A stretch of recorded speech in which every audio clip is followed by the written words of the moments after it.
نوجوان بھی غور کریں اور ان کے والدین بھی غور کریں۔ آپ نے گھر کے اندر ایک خاتون کو نہیں لانا، محض ایک خاتون نے نہیں آنا، آپ کے گھر میں آپ کے سکون نے آنا ہے۔ اللہ تعالیٰ نے خود فرمایا کہ تم نکاح کرو اور سکون پاؤ اس سے، آپ کے گھر کے اندر سکون نے آنا ہے۔ اگر آپ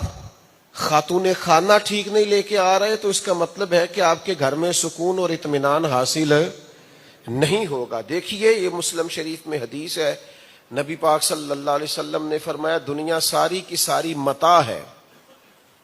یعنی ایک وقت کے لیے فائدہ اٹھانے کی جگہ ہے، ساری دنیا متاع ہے۔ لیکن کتنے مختصر جملوں میں میرے کریم رسول علیہ السلام نے کتنی بڑی حقیقت کھول دی۔ فرمایا دنیا ساری کی ساری متاع ہے، ایک وقت تک فائدہ اٹھانے کی چیز ہے، لیکن فرمایا دنیا کی بہترین متاع نیک بیوی ہے۔ یعنی دنیا ایک متاع ہے،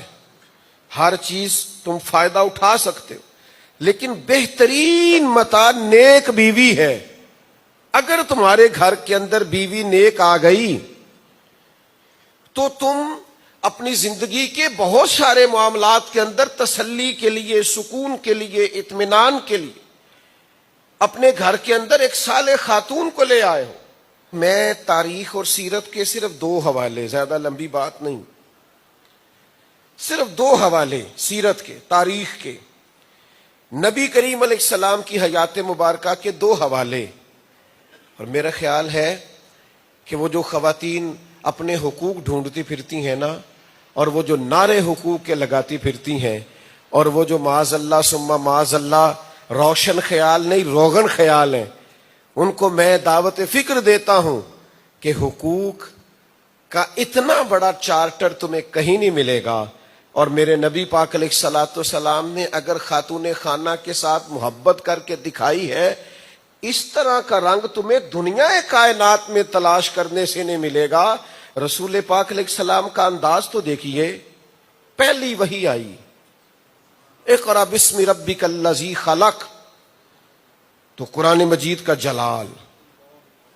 لو انزلنا ھذا القرآن علی جبل لرأیتہ خاشعا متصدعا من خشیۃ اللہ، یہ پتھروں پہاڑوں پہ بھی نازل ہوتا تو اللہ کے خوف سے ریزہ ریزہ ہو جاتا۔ وہ حضور کے قلب اطہر پر جب قرآن مجید نازل ہوا تو اس کا روب، اللہ کے کلام کا روب، حضور جب گھر آئے نا، مجھے چادر اڑاؤ چادر اڑاؤ، قربان جاؤں، یہ وحی والی